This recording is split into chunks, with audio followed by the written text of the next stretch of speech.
আমাদের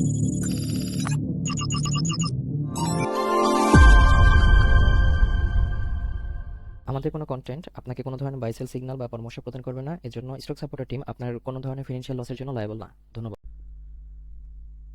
আসসালামু আলাইকুম ভিউয়ার্স, কেমন আছেন? আশা করি সকলে ভালো আছেন। সকলকে স্বাগত জানাচ্ছি stock supporter presents daily marketing desk আপডেটে।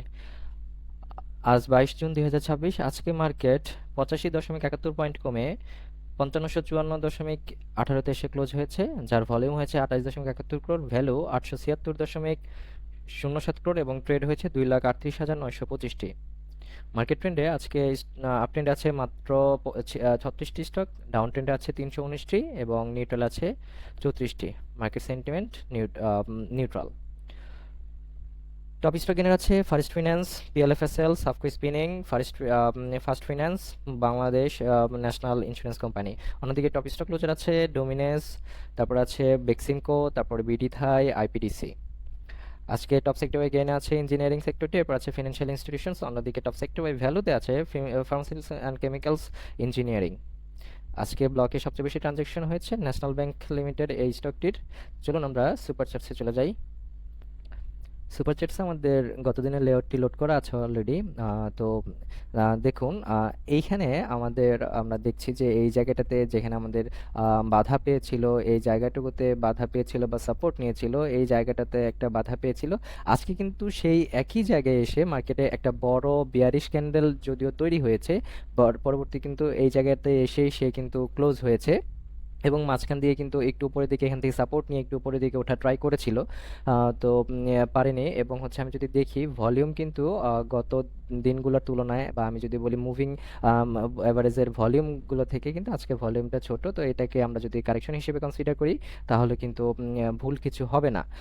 তবে এখানে একটা ব্যাপার হচ্ছে যে আসলে আমরা এই কারেকশনটা কতটুকু স্থায়ী হবে সেটার উপরে কিন্তু এখন মানে এখন কথা বলা যায় যে কতটুকু স্থায়ী হবে। যদি মার্কেট আগামীকালকে এই 5532 থেকে 5556 যে জায়গাটাতে আছে, 54-55 জায়গাটাতে আছে, সেই জায়গাটাতে যদি ঘুরে দাঁড়াতে পারে বা এখানে একটা ছোট করে একটা ক্যান্ডেল দিয়ে ভলিউম পরিমাণ ভালো পরিমাণে যদি হয়, তাহলে কিন্তু আমরা বুঝতে পারবো যে এই জায়গাটাতে সে এসে এখানে একটা সুইং কমপ্লিট করে কিন্তু আবার কি উপরের দিকে সে যাবে। আর যদি এই জোনটা যদি সে ক্লোজ করে নিচের দিকে চলে আসে, তাহলে কিন্তু আমাদের এই ক্ষেত্রে কিন্তু আবার সেই আপনার 5438 এই সরি 5436 বা এই জায়গাগুলোতে কিন্তু আবার সে রিটেস্ট করতে চলে আসতে পারে।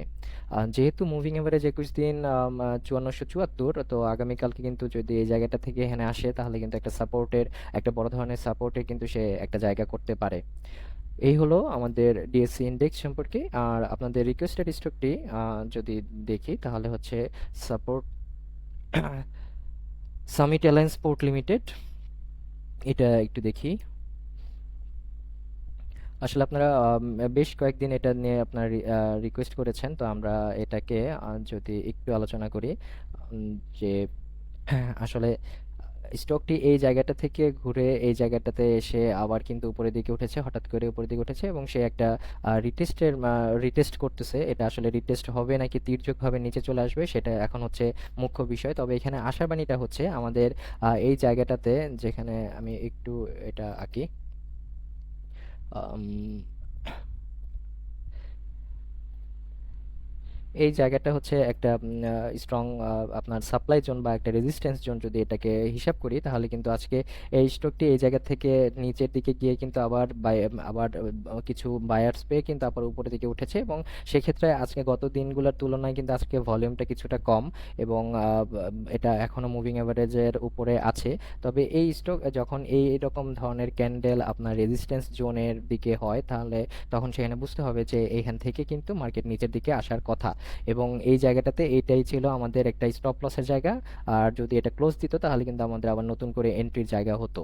তো এখন এখান থেকে যদি আমি একটা ফিবোনাচ্চির মাধ্যমে যদি করি যে আসলে কোন জায়গাটুকু পর্যন্ত সে কারেকশন দিয়েছে, তাহলে যদি বলি এখানে হচ্ছিল 168-এর এই কাছাকাছি কিন্তু সে একটা রিটেস্ট কিন্তু সে করে ফেলেছে এবং যদি রিটেস্টটা সম্পন্ন হয় তাহলে কিন্তু আমাদের এখান থেকে আবার একটা আপ ট্রেন্ড বা পুলব্যাক কিন্তু আমরা এখান থেকে দেখতে পারি। এটা ছিল সাপোর্টিয়াল।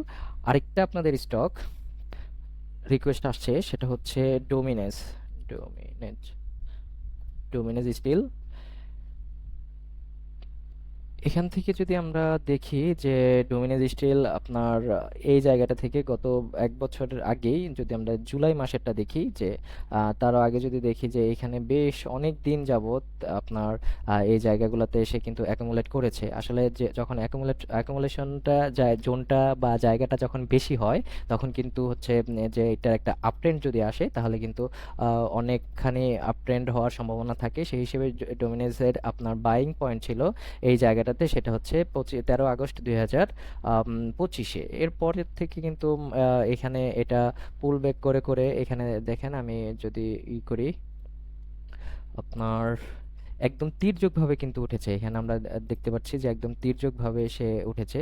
এখান থেকে এখানে, এখানে আবার এখানে আপ ট্রেন্ড কিন্তু সবসময় এইখানে এসে একদম লম্বা একটা সে জার্নি কিন্তু সে কমপ্লিট করেছে এবং আল্টিমেটলি আমাদের এই শেষ মাথায় এসে আমাদের যে স্টকটি যে আসলে এখন একটু রেস্ট নিবে বা হচ্ছে এখন একটু ব্রেকে যাবে, বা যদি এটাকে আমরা যদি বলি ডিস্ট্রিবিউশন জোনটাতে যদি আমরা দেখি তাহলে দেখবো হচ্ছে এই ক্যান্ডেলটাকে যদি আমরা উচ্চ পর্যায়টাতে ধরি যে এই জায়গাটুকুতে কিন্তু সে অনেকদিন ধরে আপনার কি বলে ডিস্ট্রিবিউট করার কিন্তু একটা সম্ভাবনা থাকে। তো আমরা যদি এখান থেকে দেখি যে আরেকটু অবস্থানটা দেখি যে এই জায়গায় এসে সে একটা বাধাপ্রাপ্ত হয়ে এখানে কিন্তু একটু স্লো হয়েছে এবং সেক্ষেত্রে এটা একটা ব্রেকআউট দেওয়ার চেষ্টা করেছিল কিন্তু সে সফলভাবে কিন্তু ব্রেকআউট করতে পারেনি। আবার কিন্তু এই জায়গাটাতে সে আবার চলে এসেছে এবং এইটার নিচে কিন্তু আজকে ক্লোজ দিয়ে দিয়েছে।